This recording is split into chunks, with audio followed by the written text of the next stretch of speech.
Hi everybody, I'm back again, and unfortunately I'm in my kitchen because the weather has been absolutely atrocious just lately, but that's another story. Okay, so what we're going to talk about today. Today we're going to talk about the reasons for intermittent fasting while you're on the carnivore diet, and it's something that's really interesting and can benefit you loads and loads.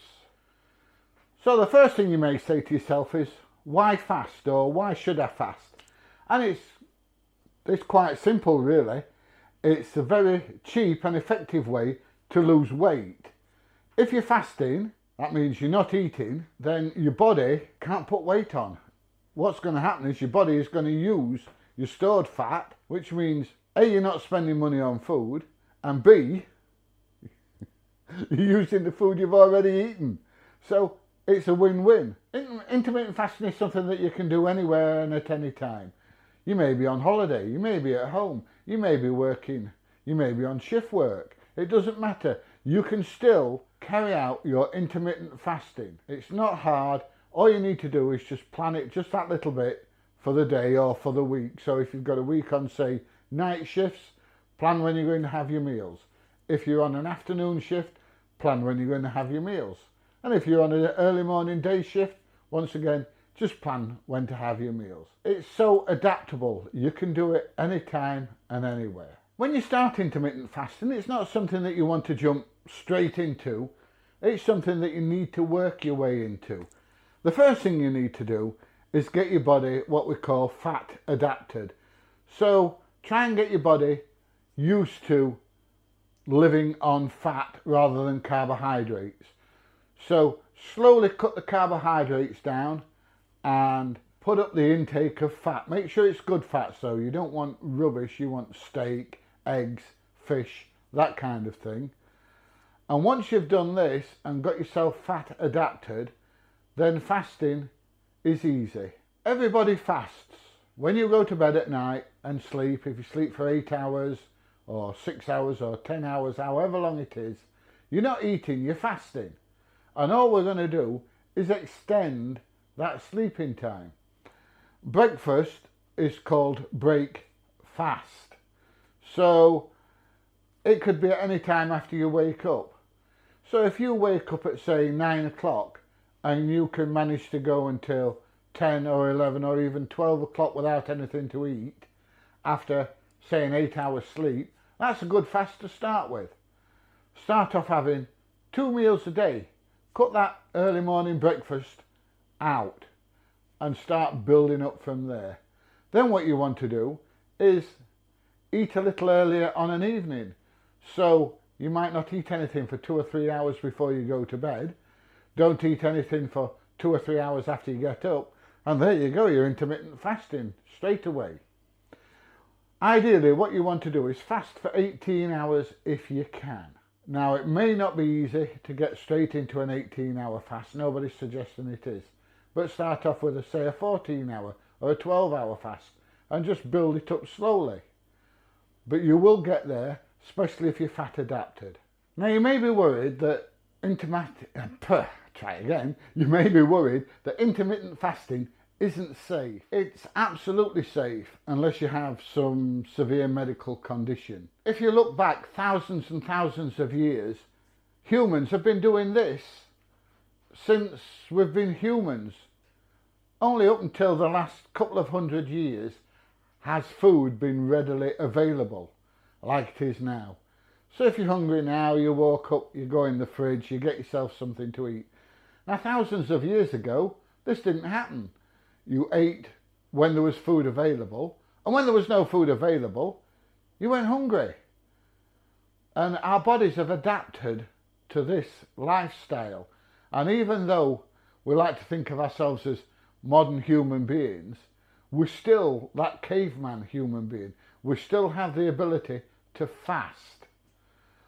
And fasting works absolute wonders for your body, which is something that I will talk about at a later time and at a later date.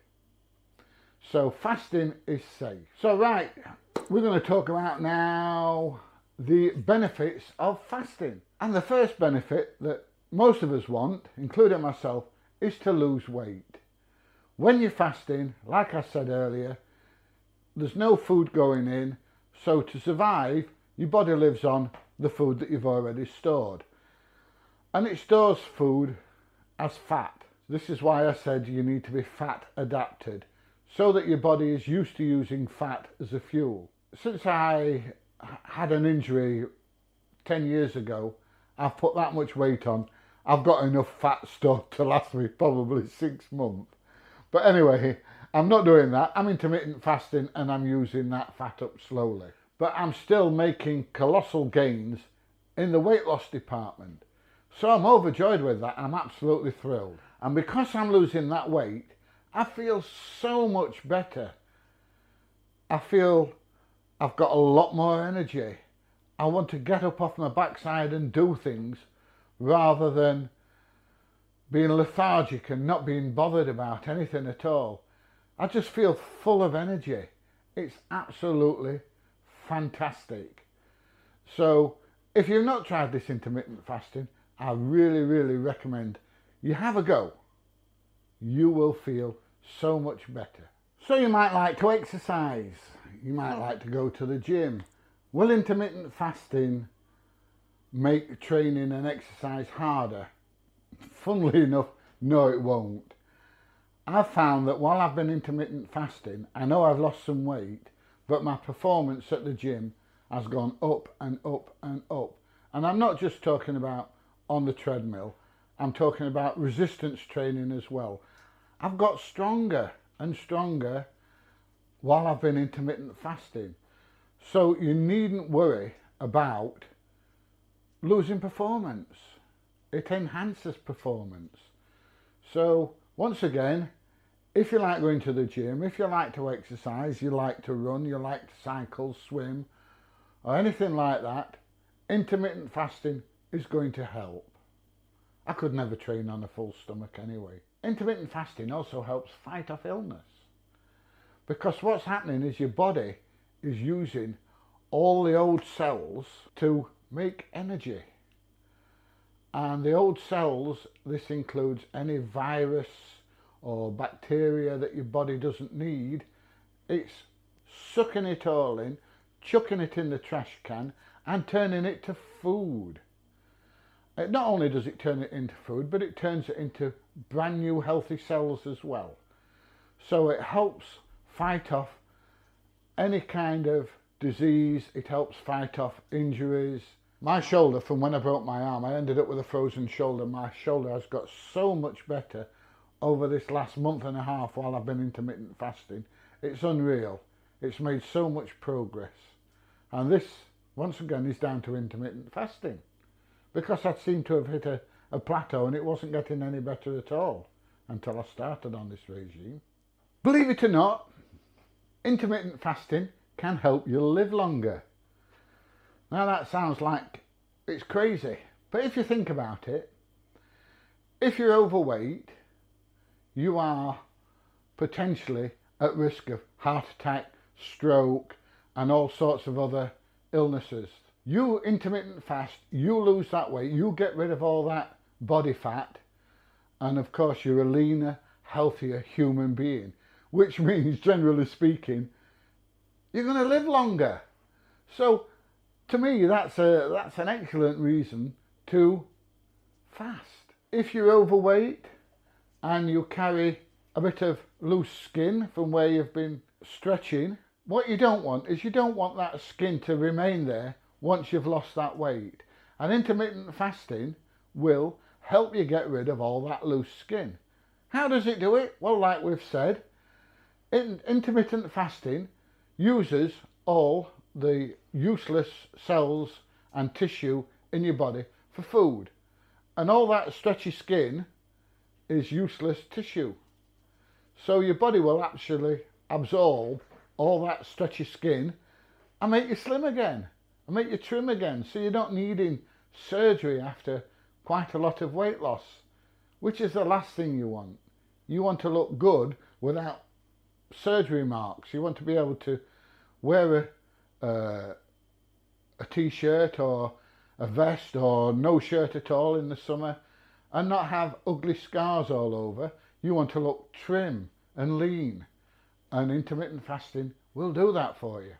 Now, I've already said that while you're fasting, your body starts to eat all the dead cells, the cells that aren't very good, the old cells, etc, etc. And this is called autophagy. I can't even bloody say it now. Autophagy.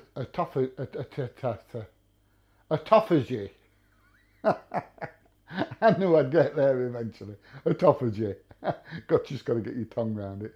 Sounds a big word, but basically what's happening is, like I've said, your body is consuming all the waste cells, all the old cells, and everything else it can find to use as food and to make fresh cells. And I will be doing a video on this in the near future, so hang in there and I'll be able to tell you a little bit more about it. And the last thing I think that intermittent fasting does is your mental health. Now, there's all sorts of research saying that it does this and it does that to your mind, but for me, what it's done for me is it's got me up off my big fat backside and making me do something. It's making me go to the gym, it's making me exercise, it's making me more lively. It's making me so I'm enjoying life a lot more because I'm not so fat and overweight. I mean, I know I'm still big and I know I'm still overweight, but the joy of seeing that weight coming off and how my body is transforming is affecting me up here, and it's making me feel so much better about myself, and so happy. I've got the cat jumping up my leg now. So much happier with the world. It's absolutely unreal. So it does affect your mental health. Anyway, that's a quick chat, or is it a quick one? I don't know, about intermittent fasting while on the carnivore diet. If this has been of interest to you, if you've enjoyed it, if you think other people might benefit from it, please share. Please subscribe down there. Please give it a thumbs up, and hopefully I will see you in the next video. And hopefully there'll be a little less of me by then. Bye everybody. See you soon.